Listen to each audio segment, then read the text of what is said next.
Hey everyone. It's Tom, Lexicon Tom here. How you doing today? Back with another wonderful view. Let's see if we can get a better view of that. Oh, maybe that helps. I don't know.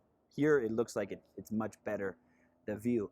I'm back in the balcony looking over Bogota, and today I have an interesting story for you. And we are going to talk about a phrase that's very common in English, which is called catch 22 or a catch 22 situation. Some of you have heard about this. We've talked about this before. If you have not, then welcome to idiom deconstruction, where we break down the meaning or phrase context of something. And this is a really good one. So, what is a catch 22 situation? Well, I will give you the simplest, the most basic, the most universal catch 22 situation I think that exists. And that is when you're looking for your first job, and every job you look for, every application says 2 years minimum experience.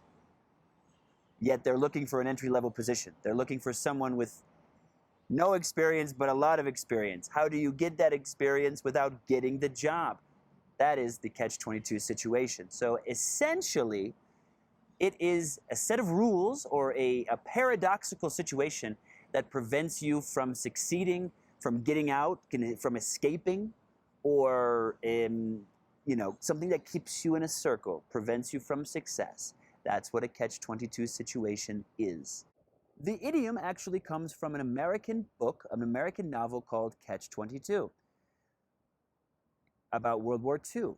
And don't worry if you are wondering, okay, well, I would like to know more about that cultural important information. Well, guess what? I plan to tell a little bit more about this story in a future video or a future audio, maybe when I'm interviewing some of my future guests. But what we're going to do today is talk a little bit about a catch-22 situation that I have come up against in Bogota. So I am starting a business, as many of you know, or probably all of you know.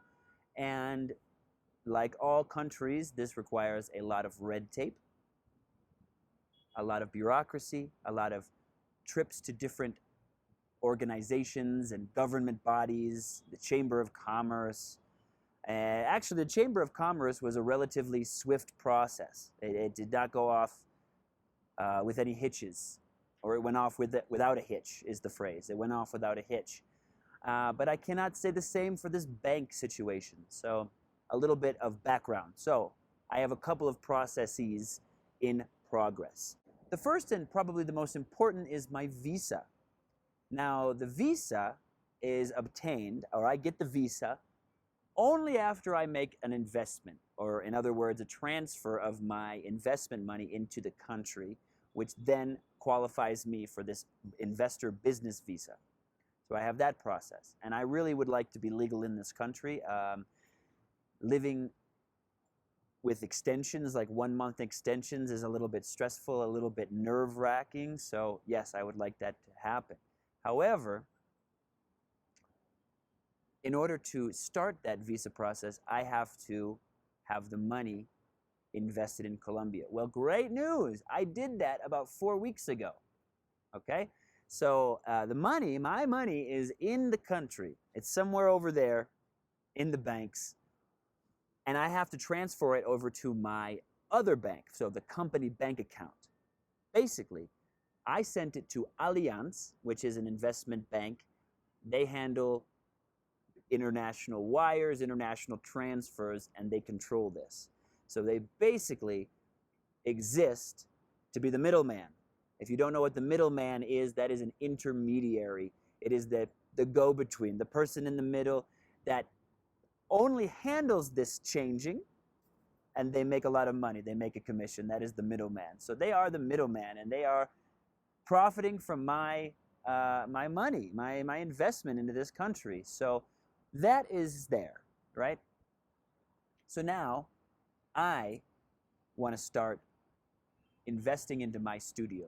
And as you know, I'm making videos. I have these microphones. I have now learned about isolation. And now the next step is to pay for soundproofing materials for my studio. Well, guess what? That money is still frozen with the middleman. I need my Bancolombia, my new bank, to open my account so that I can send the money to that account, which will then be available to use. But guess what? Bancolombia was the only bank that allowed me to open an account without a government ID, a Colombian government ID. How do I get a Colombian ID? Well, I get my visa. But how do I get my visa? Oh, well, you have to have the Bancolombia account. Okay, all right, so the Bancolombia account is the first step. Technically, it's not a complete catch-22 because this bank is allowing me to start this or open this account, this business account, without the ID. So technically, it's not a complete catch-22. But I'm not allowed to go to the bank that I want to go to, that I want to open up for my account.